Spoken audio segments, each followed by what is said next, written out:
Namaskar, this video is about contribution of Anand Teltumbde towards Maoist front organizations. On 14th of April 2020, Anand Teltumbde and Gautam Navlakha were arrested by Pune police. Both of them were accused in the Elgar Parishad case. In fact, in the month of February, to be precise, on February 1st, 2019, their pre-arrest bail plea was rejected by Session Court in Pune. While rejecting that plea, Pune Session Court judge made observation that there is sufficient material collected by the investigating officer to show the involvement of the present accused in the alleged commission of the offence. The court also said that the investigation was at a crucial stage and custodial interrogation of the accused was necessary. After that, Anand Teltumbde approached High Court. Gautam Navlakha also approached High Court for pre-arrest bail plea. On 14th of February 2020, their bail plea was rejected by High Court. Then they approached the Supreme Court. In Supreme Court also on March 16, 2020, their anticipatory bail plea was rejected and they were asked to surrender within 3 weeks by the Supreme Court. On 8th of April, that period of 3 weeks was to get over. Anand Teltumbde and Gautam Navlakha, both of them approached the Supreme Court mentioning the situation arise due to corona pandemic and asked the Supreme Court or requested the Supreme Court to reconsider their arrest. Supreme Court rejected their request and asked them to surrender within a week. Supreme Court observed that since the petitioners have enjoyed the protection for long, by way of last opportunity, we extend the time granted to surrender for 1 week. We make it clear that there shall not be any further extension of time. Thus, they were given just 1 week to surrender, and on 14th of April, both of them decided to surrender. So that date was chosen by them, and as per the date chosen by them, Pune police arrested them on 14th of April 2020. When both of them were arrested, there were messages being circulated on social media, especially in case of Anand Teltumbde. It was repeatedly mentioned that he is the relative of Ambedkar family, and rightly so, because he is son-in-law of Ambedkar family. He is married to Mr. Prakash Ambedkar's real sister. So the media was repeatedly mentioning about his relations with the Ambedkar family. But interestingly, what they did not mention is his relation with Milind Teltumbde, one of the most wanted Maoists in India. So Milind Teltumbde, he carries bounty of 50 lakhs on his head, and he is one of the most wanted Maoists in India, and he is the real brother of Anand Teltumbde. Anand Teltumbde is a renowned scholar. People do know about his books. What people do not know is his contribution towards the Maoist front organizations. So let us take a look at his contribution towards Maoist front organizations. RDF, that is Revolutionary Democratic Front, is one of the Maoist front organizations. In Odisha and Andhra, this particular organization was banned because of its links with CPI Maoist, one of the proscribed terrorist organizations. In 2014, in the month of February, the Minister of State RPN Singh declared a list of Maoist front organizations in Lok Sabha while answering a question. In that list also, RDF is mentioned as a Maoist front organization. G.N. Sai Baba, you must have heard about. He was the professor of Delhi University and currently he is in jail. Gadchiroli court has given him life imprisonment for his links with CPI Maoist and his involvement in various actions of CPI Maoist. So, if we go through the verdict of G.N. Sai Baba, we get more details about RDF, that is Revolutionary Democratic Front.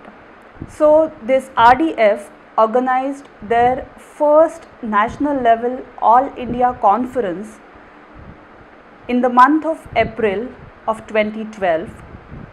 It was organized in Hyderabad on 22nd and 23rd of April. In that conference, various scholars were present. Elgar Parishad accused Shoma Sen, Varvara Rao, Anand Teltumbde, all these people, even Arun Ferreira, all these people were present for that conference. After this conference, the report of the conference was published by one of the organizations linked with RDF. That particular report mentions details of speech of every speaker in that conference.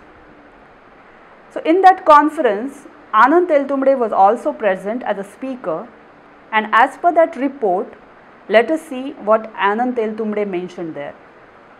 The report says, Professor Anand Teltumbde, noted civil rights activist, emphasized the need for the Dalit and revolutionary movement to come together to annihilate caste and to complete the democratic revolution in the country. He was critical of both the parliamentary left like CPI and CPIM, as well as identity-based parliamentary Dalit political formations, and said that there is a need to carry forward the class struggle with the participation of Dalits and other oppressed masses.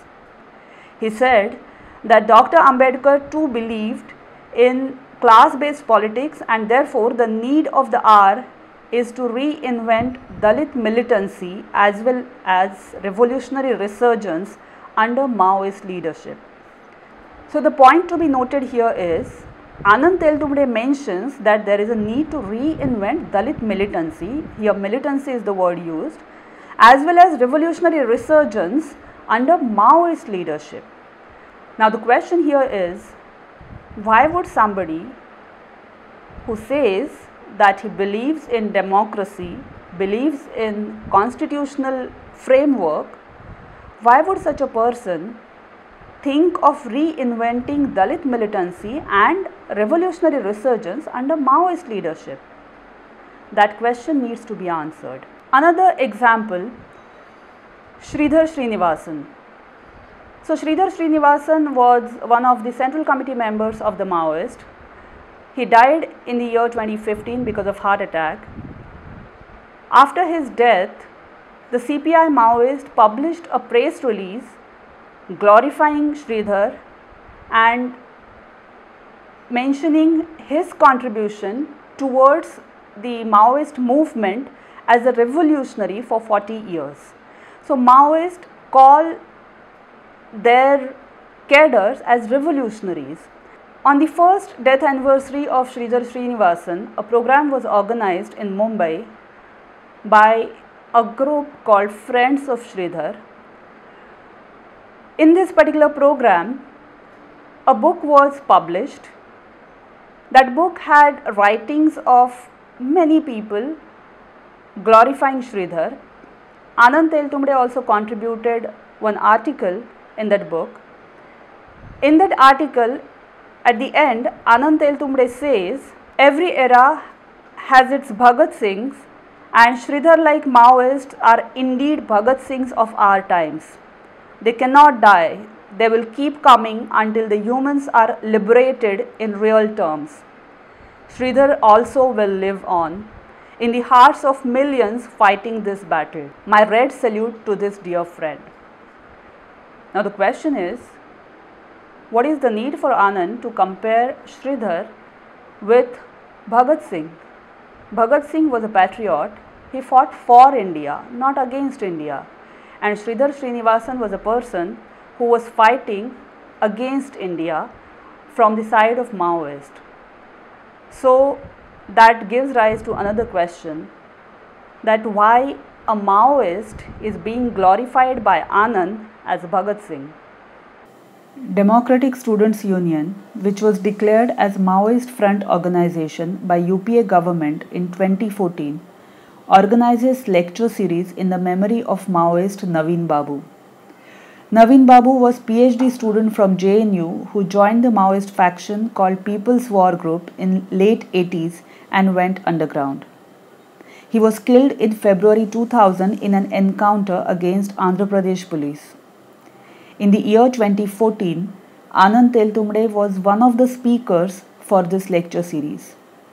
Is it a coincidence that Elgar accused Anand Teltumbde and Varvara Rao from Revolutionary Writers Association were the speakers for this series in the memory of a Maoist? In the year 2011, a book was published. Name of the book was Scripting the Change. This book had articles written by Anuradha Gandhi. Now, who was Anuradha Gandhi? We already made one video on this channel about Anuradha Gandhi, about her journey as a Maoist. So, Anuradha Gandhi was a central committee member of Maoist, and she also participated in one of the encounters against police with weapon in her hand.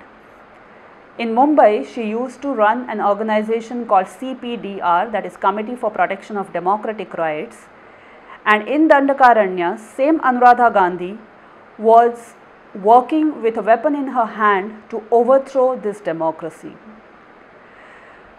So in the year 2011, a book named Scripting the Change was published. Now, who published the book? It was published on behalf of Anuradha Gandhi Memorial Committee. And who edited the book? So, Shoma Sen and Anand Teltumbde, both of them compiled writings of Anuradha Gandhi and edited them, and the book was published.